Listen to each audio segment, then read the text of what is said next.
Hey, all you cool cats and kittens. Brian Neubert here from goldenblack.com. Live, where else would I be, of course, but at home with this week's first goldenblack.com Daily Quarantine Simulcast, as we're calling it. You probably know the drill by now. We're just doing a little chat every day during this quarantine, putting it on our podcast platform, putting it on video, putting it on our website at goldenblack.com. Hopefully something to keep you entertained while, the stir craziness of this whole reality that we're in nowadays sets in. Apologize for the shameless little Tiger King plug there to start. I watched it last week and am owed half of my IQ back. But anyway, starting a new week here of these daily quarantines, which are brought to you by our sponsors, Purdue Federal Credit Union, Follett's Purdue Bookstores, the 6th Street Dive Restaurant, First Source Bank, East End Grill, and the Charters Team Remaxability Plus. Want to remind you that the 6th Street Dive remains open for carryout in Lafayette. Also, our longtime friends of the business, Bruno's, not Brunies, Bruno's, Arnie's, and now the Whitaker Inn in West Lafayette all remain open for carryout orders, so please keep them in mind. Not Brunies, Bruno's and Arnie's. So thank you. Just please, if you want to support our local business, if you're just hungry, please keep 6th Street Dive, Arnie's, Bruno's, and the Whitaker Inn in mind. Today's topic I just arbitrarily picked out this afternoon. At goldenblack.com, I'm posting something we're calling the Targeted 20, a clever name for a list of 20 recruits who I've compiled, who I think are serious targets for Purdue, also guys who I think are realistic. I didn't put guys on there who I think Purdue will be out by the end of the week or something like that. I didn't want to put any false hope type guys in there to try to give you the most realistic picture I could anyway of where things kind of stand right now. I think there's some guys on there that I can't promise you Purdue stays on. I think there's some guys on there I can't promise you Purdue's going to have a chance at. But I had to get to 20 or 25 for the catchy headline to make sense. I couldn't go, here's the targeted 17, so I needed a round number. So I put guys on there that hopefully turn out to be guys Purdue is viable with, hopefully guys who are viable with Purdue. But recruiting is a deal where you never know what you don't know. So please keep that in mind. But anyway, I will be posting here shortly the Targeted 20 at goldenblack.com, and wanted to do this as kind of a companion piece to that by just talking about a couple of these guys. Guys who I think Purdue has a really good some guys Purdue could have a really good shot at, some guys who could be sort of that higher end, sort of lower percentage type of home run sort of guys. I can't read this word I wrote down here. I think it says positions. So I think what I wanted to do was just talk about some important positions. First of all, I think linebacker is going to be critical for a couple of reasons. One, because you're really thin there right now. Two, because you're trying to transition to a certain extent toward more 3-4 sort of personnel. I understand that a good football player is a good football player, regardless of what scheme you are running. But if Purdue is truly moving full scale toward 3-4, those outside linebackers, you ask a little bit different of them than you would ordinarily of a 4-3 linebacker. I think you need those guys to be your pass rushers on top of being able to carry out traditionally some of the other responsibilities for an outside linebacker. So I don't know if we're making too much out of 3-4 personnel or not. I just think it's something, worth monitoring. I have seen Purdue recruiting a lot of defensive ends as linebackers. So I think you're seeing in their actions in recruiting an indication that they are very much trying to tweak their personnel in that direction. I think the offensive line is always going to be an important position in recruiting, especially for Purdue, because I think you really need to upgrade there moving forward over the long term. I think that starts with getting a higher caliber of guy on top of getting them in the program and then making them better. But the better position they're in as their starting point, the better the player they stand a chance to be.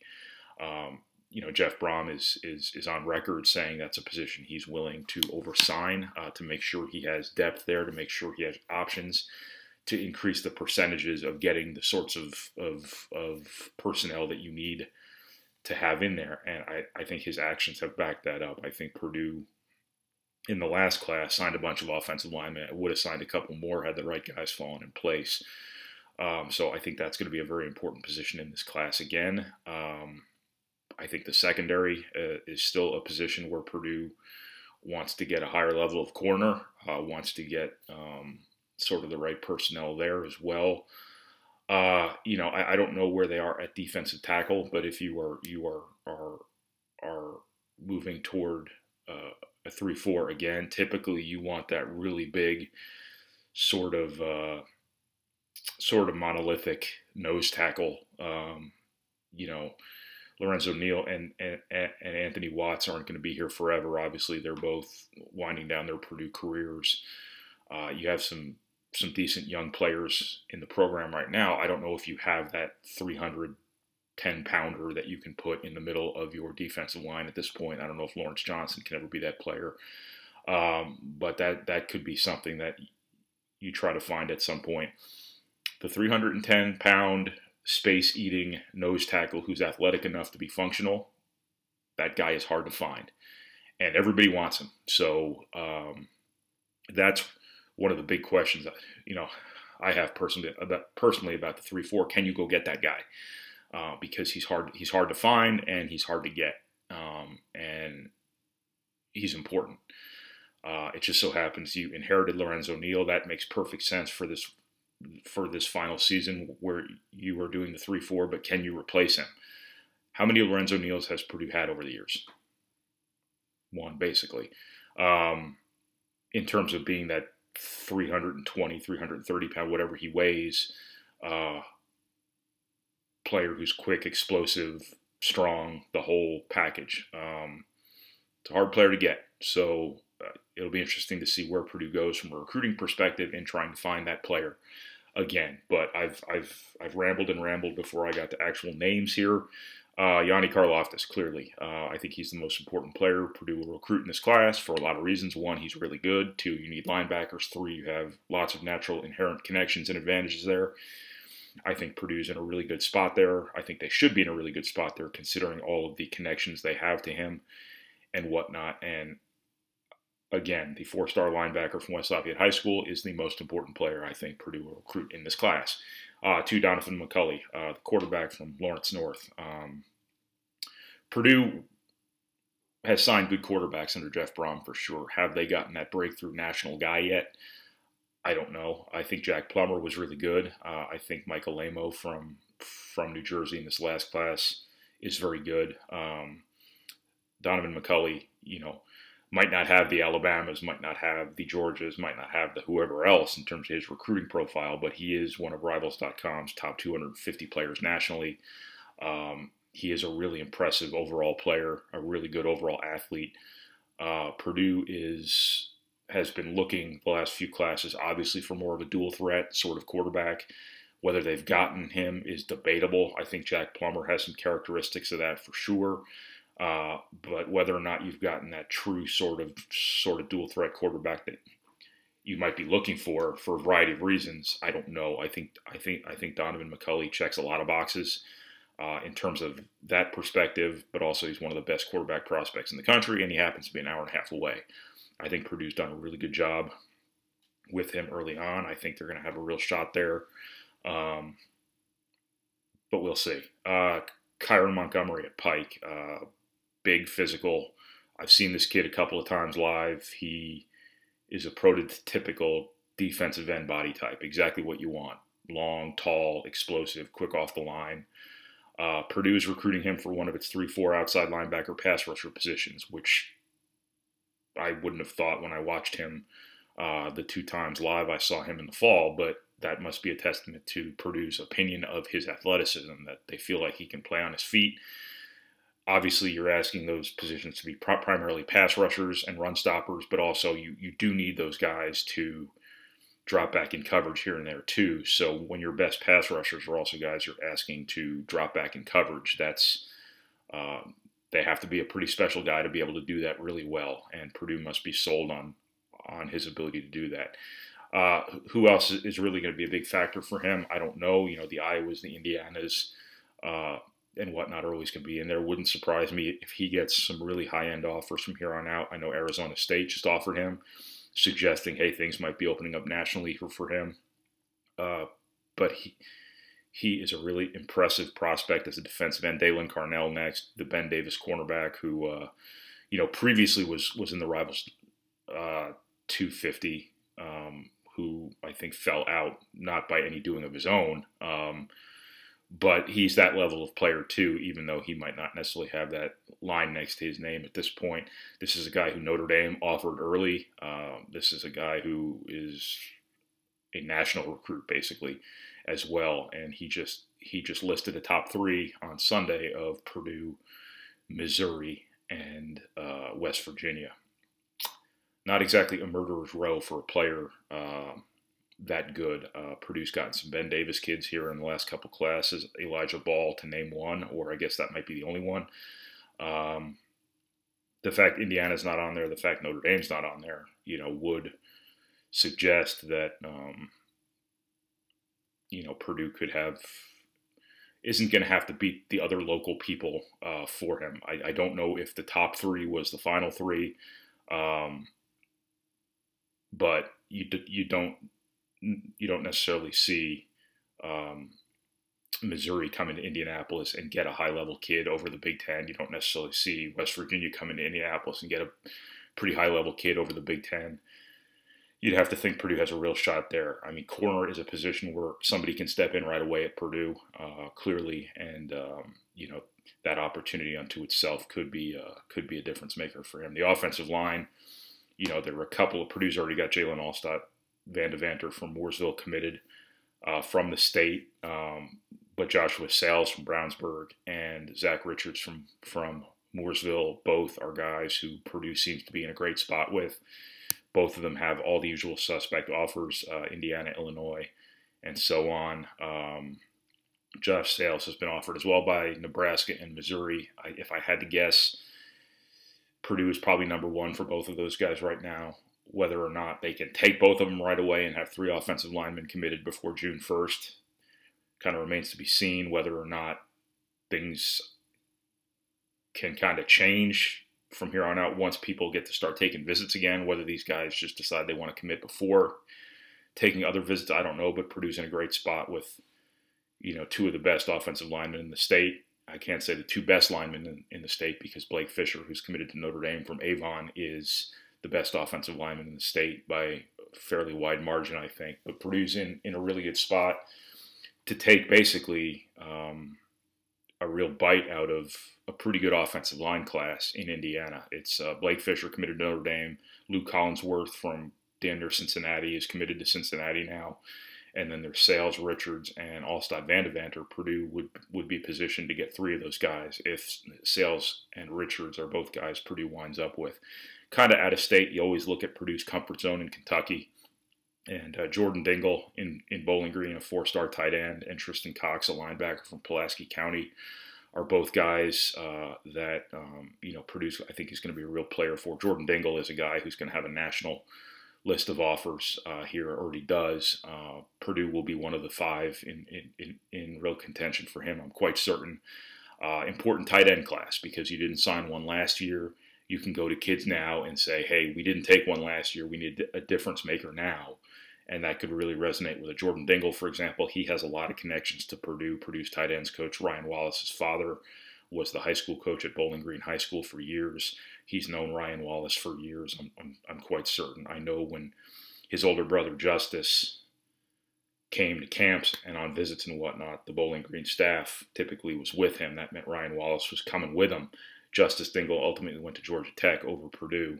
But Jordan Dingle came on those visits too, so he's been around Purdue quite a bit. He knows Ryan Wallace really well.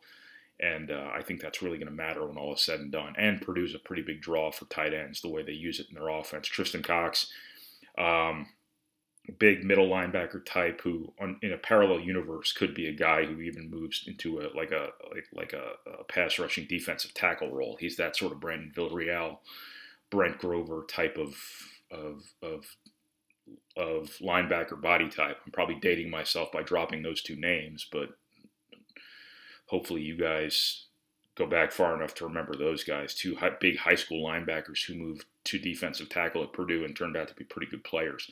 Purdue's recruiting Tristan Cox for one of those outside linebacker pass rusher positions, which again would speak to Purdue's opinion of his athleticism, his explosiveness off the edge.